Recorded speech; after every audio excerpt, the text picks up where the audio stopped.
Eywa is evil. Like, really, really super evil. Like enslaving an entire planet evil. Like dangling the corpses of lost loved ones in front of the aggrieved to make them connect to her mind control network evil. And I really didn't think I would need to talk about that. I genuinely did not believe this would be a topic, hence why I largely skipped it in my big Avatar video, besides pointing out that Eywa is probably manipulating the scientists because, well, again, Eywa is obviously evil, and obviously manipulating the shit out of the Na'vi and the animals on the planet and whatever humans she can get her fungal hands on. She's self-evidently an oppressive tyrant, keeping her blue monkey people in eternal bondage by tying them to Stone Age technology, and wiping them out if they so much as break wind incorrectly. I did not think this point needed elaborating upon.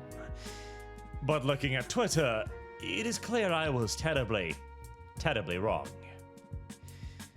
And the funny thing about it is that it all boils down to a near uniquely progressive need to, paradoxically, embrace religion. But a religion of rationality, one that is real, and because of its reality, the obviously fake and manipulative nature of it can thus be safely discarded. As in the progressive mind, physical, rational reality is, in and of itself, a sacred thing, an ideal to be elevated above all others. And so, in turn, this provides Eywa with a sanctity that cloaks her in a garb of holiness, of beauty, to obfuscate the obviously predatory nature of a planet-sized enslaver organism. Now, I get that may be a bit of a confusing thought. I know, with many apparent contradictions. The people who reject religion, apparently the most embracing it simply because of some sense of reality. But let me illustrate this point with a few examples, as I fundamentally believe that this is the reason why Eywa remains a perceived good entity, despite the fact that, again, it is blindingly, overwhelmingly obvious that she is not. Let us begin here with Dr. Zuzu, who opens with a very telling sentence. Quote, "The desire that these chuds have to corrupt and foul the beautiful vision of Avatar is really quite remarkable." End quote. This is in response to another tweet that questions the nature of the Naui tail pussy. The Kwei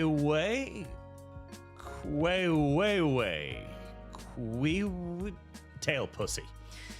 He wonders why creatures would ever evolve such a feature, as it renders them vulnerable to a whole host of infections, of course, but most importantly, it allows for one creature to dominate another to the point of absolute subservience. I mean, the number of absolute nightmare scenarios that could come from this. If you have a moment, look up the emerald cockroach wasp for an illustrative example. And this, incidentally, is but one of the many occasions in which our own Mother Nature has created absolute monstrosities that take control over other creatures and make them do some really horrifying stuff. Anyways, beyond the obviously predatory benefits this would have, what possible evolutionary advantages would this grant to most creatures? I suppose it could be some sort of move towards domestication, right? Where a species evolves in order to have another species take care of it as a survival strategy. Not completely absurd, we have seen examples of this in our own world, with certain species like cats and dogs evolving to live alongside human beings. And recent experiments with Russian foxes prove that creatures can be specifically bred for traits that make them tamer, less aggressive towards humans, and more likely to be able to coexist on a permanent basis. Now, that latter example, of course, is specific breeding with a goal in mind, but that in essence is just sped up evolution. So an argument does exist, but for this to happen on a planetary level, well, suffice to say, the odds are quite small.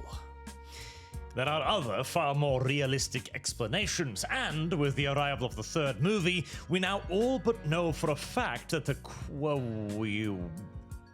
tail pussy and the means of it communicating with Eywa and with other creatures are all as a result of a fungal infection.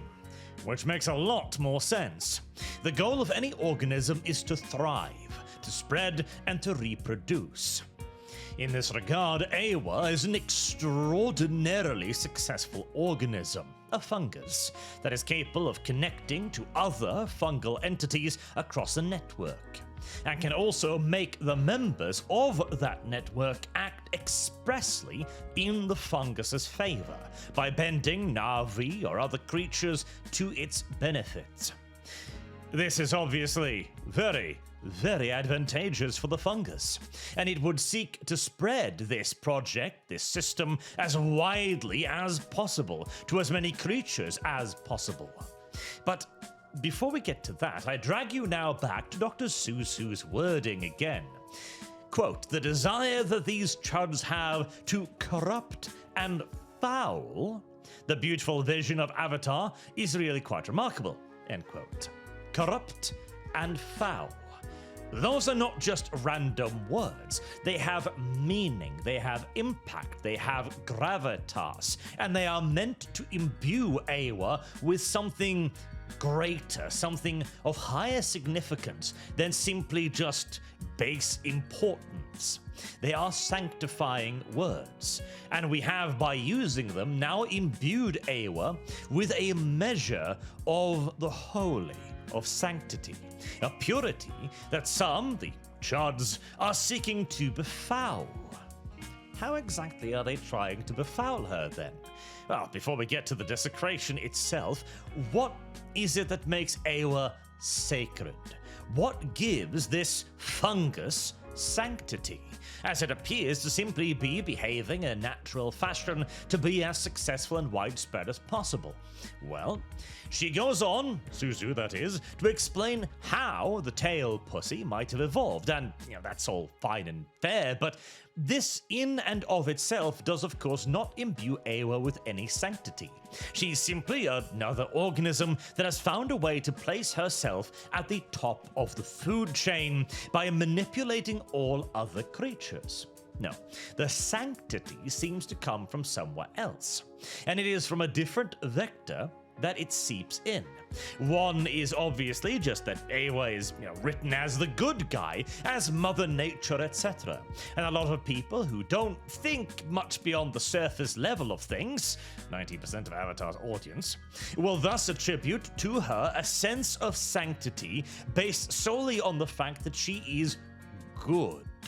Mother Nature connecting all her children with kind and gentle benevolence.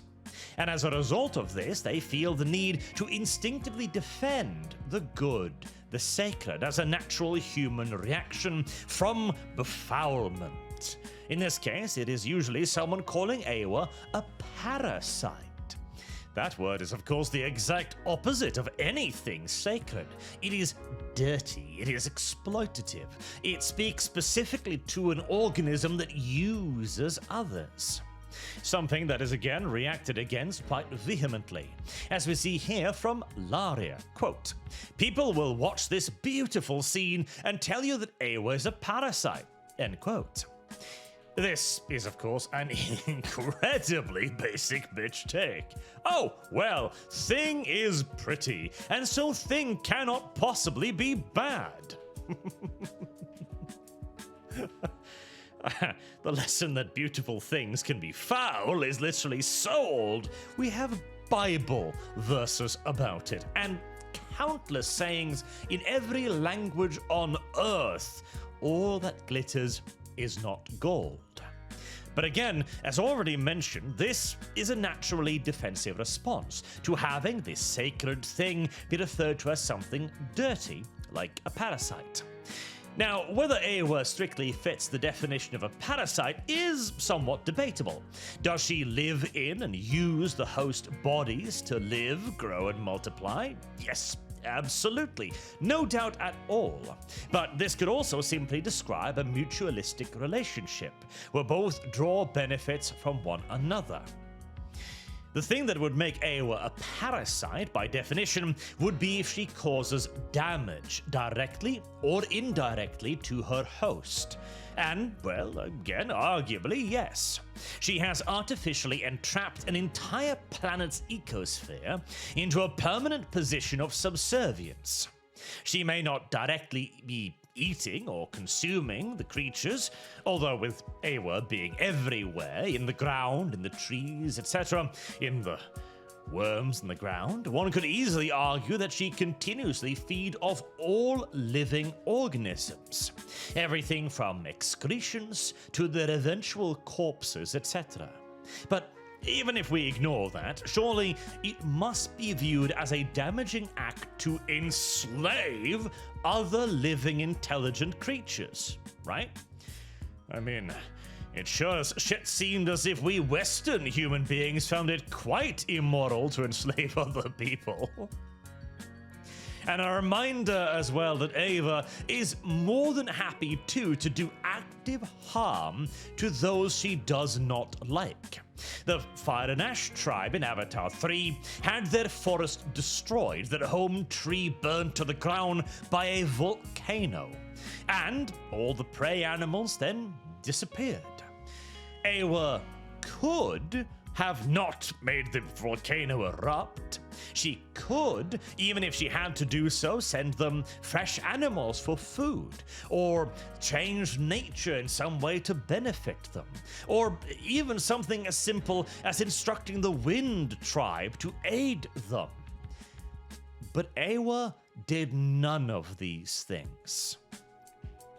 So whilst again the accusation of Eywa being a parasite is not 100% clear-cut, she's certainly at least partially one, and even if she was not, she's clearly immoral by our own standards for enslaving intelligent creatures. And I do, by the way, love how quickly the entire concept of slavery disappears from this conversation. Like this exchange from Leslie to Dr. Zuzu. This is entirely separate from any moral judgment of the entity of Eywa. Sure, the biological feature of a Kuru is very exciting and unique, but Eywa effectively banning the development of technology, the most basic tools, is very strange. End quote. And then Dr. Suzu, quote, I don't know why people get on this as if the Nawi aren't portrayed as living healthier, happier lives filled with more love and connection than we could ever dream of in the industrial tech earth-destroying hellscape we built for ourselves. End quote. Oh, really now? So, as long as we improve the slave's spiritual and material position and well-being, it's okay. Well, it turns out the Atlantic slave trade did nothing wrong then, as compared to the constant tribal warfare and raiding in Africa, not to mention the diseases and wild animals, the infant mortality rate, a cotton plantation with a barn to sleep in, regular meals, and no roving tribes of slaver cannibals.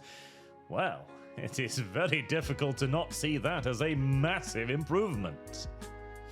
Oh, but they were deprived of their free will. Precisely, yes.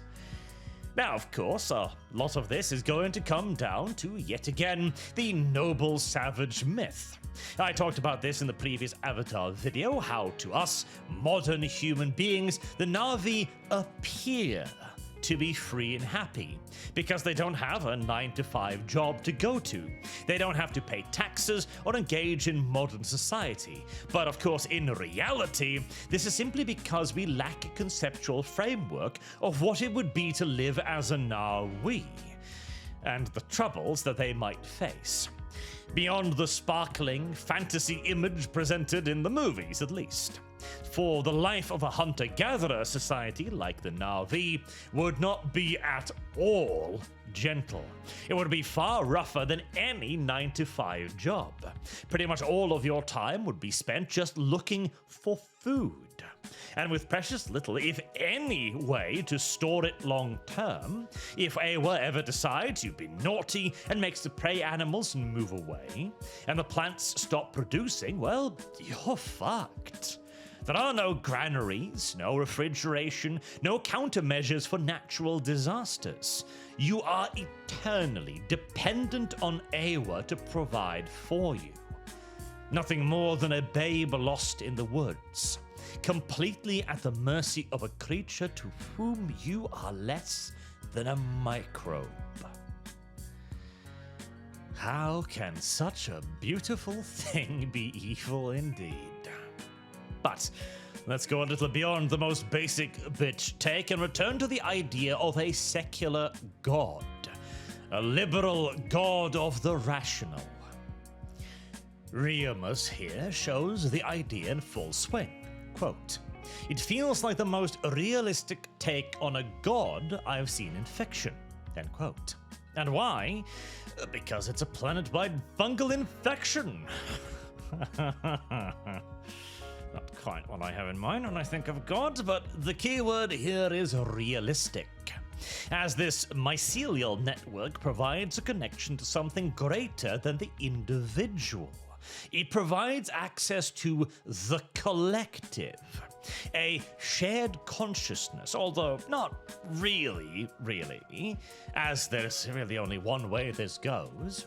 It provides access to the mind of God, not as a metaphorical entity, but as a real collective entity, something that you can belong to and tie yourself to, which creates, quote, "the most creative and plausible concept of an afterlife," end quote. And also the saddest and coldest concept of an afterlife ever, too, but besides the point. The religious undertones here are unmistakable, and particularly interesting is that the sanctity of Eywa again appears unquestioned. Connecting yourself to a mycelial network and expecting yourself to be the equal of the planet-sized god brain is, on the face of it, a little bit idiotic, isn't it? And yet the thought never seems to occur, again, because Eywa has sanctity. She is good.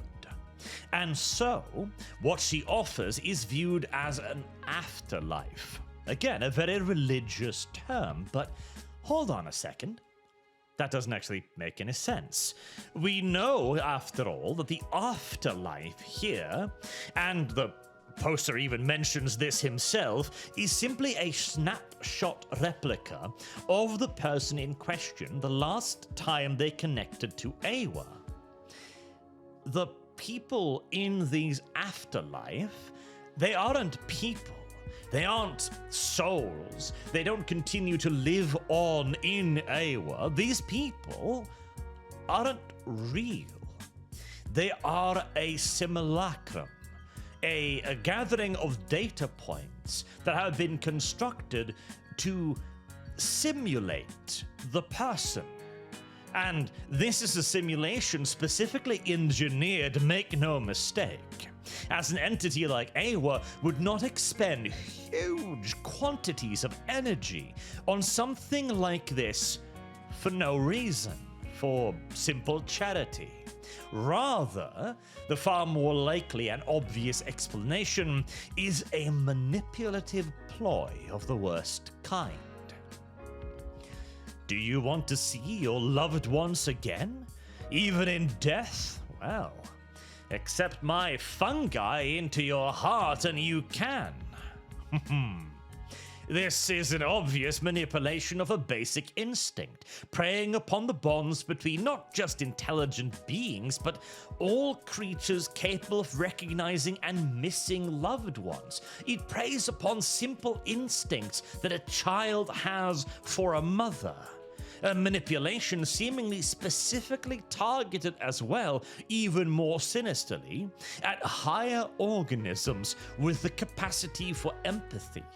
Indeed, one might easily argue, one explicitly targeting empathy as a weakness, as a vector for infection.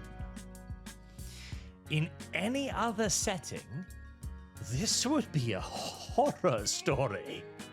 Yet here, it is sanctified. It is accepted without question. Actually, it's worse than that. It's not simply just being accepted without question, it is being defended far beyond the point of reason. Let us look at one more example to see and understand where all of this is coming from. Off to a rough art here says, quote, obviously the neural link is written into the story to make the metaphor of connecting with nature into a more realistic, biologically tangible thing, end quote. Now again, the whole connecting with nature thing is as old as the sun, and it alone does not explain the popularity of Eywa in progressive circles. But when you combine it with the realism aspect, when you combine it with the community aspect, it becomes the rational God, the collectivist God. One that must be instinctively protected because of these reasons, even in moments of cognitive dissonance. A little deeper now. Quote, Eywa's 3 laws from the extended universe stuff are, you shall not set stone upon stone, neither shall you use the turning wheel, nor use the metals of the ground, which are extremely odd and specific for a planet-spanning superorganism goddess to care about, and B, seemingly tailored explicitly to prevent technological development way more than to protect the natural world and its cycles.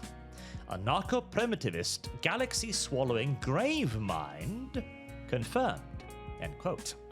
He then continues, quote, this strongly implies that Eywa knew about technology well before encountering humanity. So either Na'vi were once a technological civilization, or that Eywa itself is of extraterrestrial origins. Either way, Eywa is deliberately enforcing a technologically stunted existence on the Na'vi for unknown reasons. Since we know the Na'vi are smart, adaptable, and fully capable of using and adopting machinery, but only if they are willingly rejecting the word of their hive mind goddess, end quote. And so we have arrived at the far closer to a realistic interpretation of Eywa. She is a sinister entity that is clearly doing this for some very, very suspicious reason. But then, shortly thereafter, a space dragon. My only problem with this theory is that everyone is using the word parasite very lightly, when it's more about mutualism than pure parasitism. If Eywa was a true parasite, then Pandora would be a wasteland. If anything, it's a parasite just in form. End quote. To which then a rough art responds, quote, people are playing very fast and loose with the term parasite because it has such a negative connotation, and they're either trying to be edgy or they just don't like the idea of Eywa and want to be derogatory towards it. That said, it is not clear if this phenomenon grafts clearly onto any biological phenomenon we have a word for. Parasites prefer to keep their house alive for the same reasons you don't want to burn your house down, but I agree it feels more mutual than parasitic, even if we buy the idea that Eywa's purpose or goals are to enforce inescapable and permanent primitivism on the Na'vi. Maybe this is more like a bizarre eusocial insect phenomenon, where Eywa is a different class of being, a sort of fungal, decentralized, life-giving queen, and the Na'vi exist to maintain and protect it. End quote. Notice how now that the negative word has been introduced, the desecrative word, the word that fouls. Even the person who saw Eywa for what she was, a cosmic horror, most likely either created for the specific purpose of oppressing Nawi or other civilizations, or an entity that has evolved to oppress them, he is now defending her, reacting instinctively to protect her sanctity, even in opposition to his own conclusions. And it gets even more clear-cut than this too. Charlotte Brooklyn. I have some love-hate relationship with this theory because from a biology fan it seems really interesting and stuff, but every time I hear it mentioned, it comes from one of those humanity first people. End quote. Humanity first. Off to a rough art, then responds, quote, tragically, I agree. I think there are some very cool ideas here to be explored, but then many of the people most willing to entertain them are total chuds. Even the guy I'm quote tweeting's comments are full of weird right-wing 40k memes, which is not my bag at all. I wish we could play with the premise of the film without inviting and encouraging a bunch of assholes who lack both empathy and imagination. End quote. Well, holy shit. So, again, we have the person who recognizes that Eywa is sinister, a grave mind, as he put it, a Halo reference, but the implications are obvious. But now, the idea cannot be explored. It cannot be spoken of in public because it would prove the chuds right. Like a prelate that has come across a segment of text in his favorite holy book that seemingly disproves a major part of his established religion. He checks it, double checks it, and arrives at the same conclusion. This must inescapably be so, but he never speaks of it again because it will prove the wrong people right. As yes, absolutely, humanity first. These assumptions make Eywa not only deeply sinister, but into an enormous biological threat. Not just to humanity, but to all life. If we simply continue the line of logic that a successful organism will want to continue spreading and be an ever more successful organism, then Eywa will naturally want to grow even further and exert ever greater influence over her vessels. Eywa is quite literally a galaxy-conquering space horror that will bind all life into a primitive state of being simply so that she herself may flourish. And she has the ability to do so, as seen in the third movie and the infection of the character Spider. Though there was also Ripley acting out of turn, suggesting that Eywa might not have wanted to, or, well, I mean, she did gene alter Spider and pump him full of fungus doom. So either Ripley is more powerful than Eywa and can direct the funguses independently, which makes no sense as she is shut out of Eywa later, or Eywa was afraid of the humans, more afraid than she was interested in fungifying them. This could speak to the reason why she forbids technology too. Pure speculation here, but I imagine the Na'vi once had a civilization. And that civilization eventually realized what Eywa was. A conflict followed, and Eywa won, making sure her pets would never again possess the power required to oppose her. This would explain why she sort of fears the humans, at least to the point of not wanting to uplift them. Now, of course, we all know how the movies are going to end, with Eywa getting dumped like a bioweapon on Earth, and humanity integrated into a hive mind. This will be presented as a victory for collectivism, even if, as I've already talked about in previous videos, everyone will quietly understand that it is not. Or, well, most everyone, anyways. As this entire idea has become a fascinating example of the deep human desire to always chase God, to sanctify something. The progressive movement has been so interesting in their initial seeming rejection of sanctity, but as many have pointed out too, it was instead the deification of something else, in this case, the rational, that must be protected even from the most obvious of conclusions. A case of willful, seemingly self-imposed blindness. Whereas we have seen today, you can have a person reach the correct conclusion. Eywa is indeed very sinister, and yet still defend Eywa in the next breath, simply because a person who arrived at the same conclusion is an ideological enemy. Or in this case, I suppose, a heretic. What else can you call it? We see here people refusing quite literally their own conclusions to protect their new god from desecration. In this case, association with heretical ideas. This, in the end, is what makes Eywa still appear to be a god in the eyes of so many. An instinctual deification of the rational collective, even to the point of denying the evidence of their own lying eyes.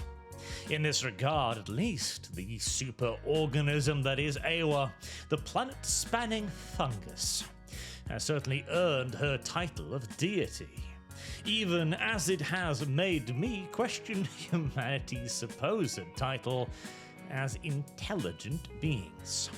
And, just in case you think I'm exaggerating here, that this is a one-off example that cannot possibly be reproduced beyond the tumultuous tides of Twitter, that no educated human being, knowing the truth as an absolute, having been educated in it, could go against that truth for some reasons of sanctity, or ideological purity, or conformity to an idea or a line of thinking.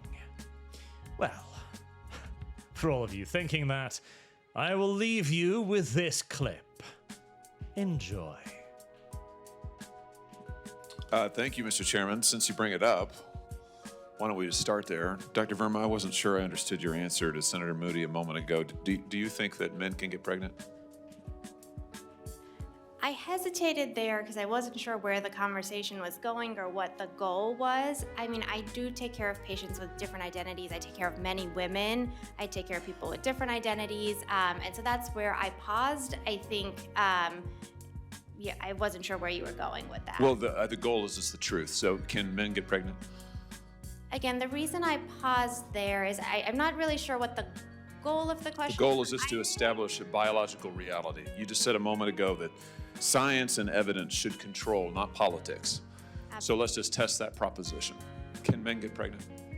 I take care of people with many identities, but can men get pregnant? I take care of many women that can get pregnant. I do take care of people that don't identify as women. Can men get pregnant? Again, as I'm saying, let me just remind you what you testified to a moment ago. Science and evidence should control, not politics. Absolutely. So can men get pregnant? You're a doctor, I think. Science and evidence should guide medicine.